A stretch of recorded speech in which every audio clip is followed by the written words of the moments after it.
News, सच जरूरी है। स्वागत है दर्शकों 50 खबरों में। चलिए बढ़ते हैं अगली खबर की ओर। भारत जापान के बीच वार्षिक शिखर सम्मेलन में पीएम मोदी और जापानी प्रधानमंत्री शिंगेरू इबे ने टोक्यो में 15वें भारतीय जापान वार्षिक शिखर सम्मेलन में भाग लिया हुआ है। भारत और जापान के बीच संबंधों को और मजबूत करने के लिए यह एक अहम कदम उठाया गया है। प्रधानमंत्री नरेंद्र मोदी और उनके जापानी समकक्ष प्रधानमंत्री शिंगेरू इबे ने टोक्यो में 15वें भारत जापान वार्षिक शिखर सम्मेलन में हिस्सा लिया है। इस सम्मेलन में दोनों देशों के नेताओं ने रक्षा, व्यापार और तकनीकी जैसे कई क्षेत्रों में सहयोग बढ़ाने पर चर्चा की हुई है। चलिए बढ़ते हैं दर्शकों अगली खबर की। यूक्रेन के पूर्व संसदीय स्पीकर एंड्री पारुबी की लीविव शहर में गोली मारकर हत्या कर दी गई है। इस घटना से देश की राजनीति अस्थिर हो गई है। यह हत्या ऐसे समय में हुई है जब यूक्रेन पहले से ही युद्ध की चुनौतियों से जूझ रहा है। इस घटना ने सुरक्षा व्यवस्था पर कई सवाल खड़े कर दिए हैं और इसकी जांच जारी है। चलिए बढ़ते हैं दर्शकों अगली खबर की ओर। अमेरिका ने फिलिस्तीनी नेताओं का वीजा रद्द कर दिया है। अमेरिकी संयुक्त राष्ट्र महासभा की बैठक से पहले फिलिस्तीनी राष्ट्रपति और 80 अन्य अधिकारियों का वीजा रद्द कर दिया गया है। अमेरिका ने संयुक्त राष्ट्र महासभा की बैठक से ठीक पहले एक बड़ा कदम उठाया है। इसने फिलिस्तीनी राष्ट्रपति और उनके साथ आ रहे 80 अधिकारियों का वीजा रद्द कर दिया है। इस फैसले के बाद अब फिलिस्तीनी नेता यूएन की इस अहम बैठक में शामिल नहीं हो पाएंगे। इस घटना को अमेरिका की ओर से फिलिस्तीनी के बीच तनाव बढ़ाने के संकेत के रूप में देखा जा रहा है। चलिए बढ़ते हैं दर्शकों अगली खबर की ओर। यूक्रेन युद्ध पर भारत की भूमिका। ट्रंप ने सलाहकार ने आरोप लगाया है कि भारत रूस से तेल खरीदकर पुतिन को यूक्रेन के खिलाफ युद्ध जारी रखने में मदद कर रहा है। अमेरिकी राष्ट्रपति डोनाल्ड ट्रंप ने सलाहकार ने भारत को यूक्रेन युद्ध में भूमिका पर एक गंभीर आरोप लगाया है। उनका कहना है कि भारत रूस से भारी मात्रा में तेल खरीदकर राष्ट्रपति पुतिन को यूक्रेन के खिलाफ युद्ध जारी रखने में मदद कर रहा है। यह बयान ऐसे समय आया है जब भारत और अमेरिका से संबंध मजबूत हो रहे हैं और इस आरोप पर भारत की एक प्रतिक्रिया होगी, यह देखना बाकी है। चलिए बढ़ते हैं दर्शकों अगली खबर। ट्रंप के खिलाफ अमेरिकी सीनेट ने ट्रंप के फैसले के खिलाफ आवाज उठाई है। एक अमेरिकी सीनेटर ने पूर्व राष्ट्रपति डोनाल्ड ट्रंप के फैसले के खिलाफ खुलकर आवाज उठाई है। उन्होंने ट्रंप की इस नीतियों को देश के लिए हानिकारक बताया है। हालांकि सीनेट का मानना है ट्रंप के किस फैसले का विरोध किया गया है यह सभी स्पष्ट नहीं हो पाया है। चलिए बढ़ते हैं दर्शकों अगली खबर की ओर। कनाडा के खालिस्तानी उग्रवाद का मुद्दा। भारत कनाडा के बीच खालिस्तानी चरमपंथियों की गतिविधियों को लेकर तनाव बना हुआ है।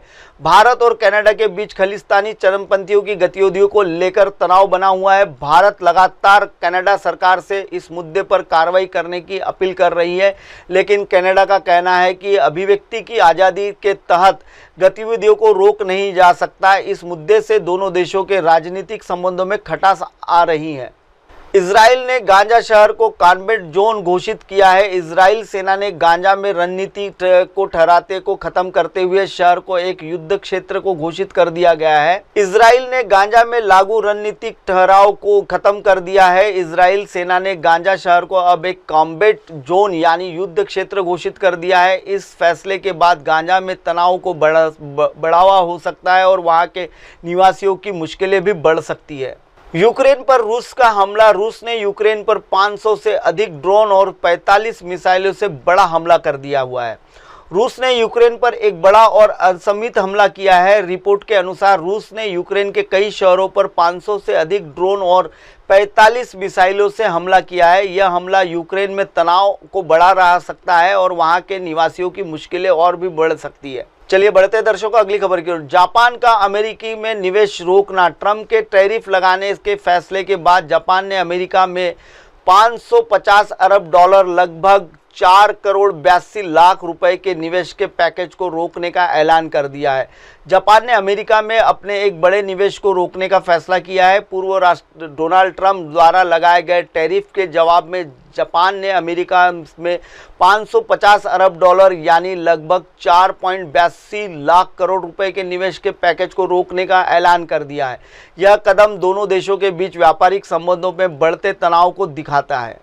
चलिए बढ़ते हैं दर्शकों अगली खबर की ओर। पूर्व आरबीआई गवर्नर उर्जित पटेल बने आईएम के कार्यकारी निर्देशक। भारतीय रिजर्व बैंक के पूर्व गवर्नर उर्जित पटेल को अंतर्राष्ट्रीय मुद्रा कोष का कार्यकारी निर्देशक नियुक्त किया गया है।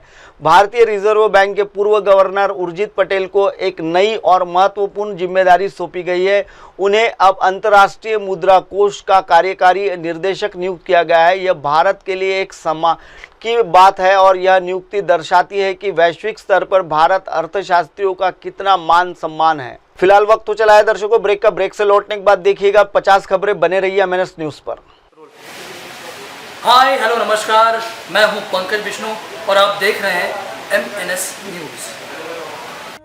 देखिए साईं बाबा की आरती लाइव शिरडी से हर रोज सुबह सिर्फ एमएनएस न्यूज पर। आप देख रहे हैं एमएनएस न्यूज, सच जरूरी।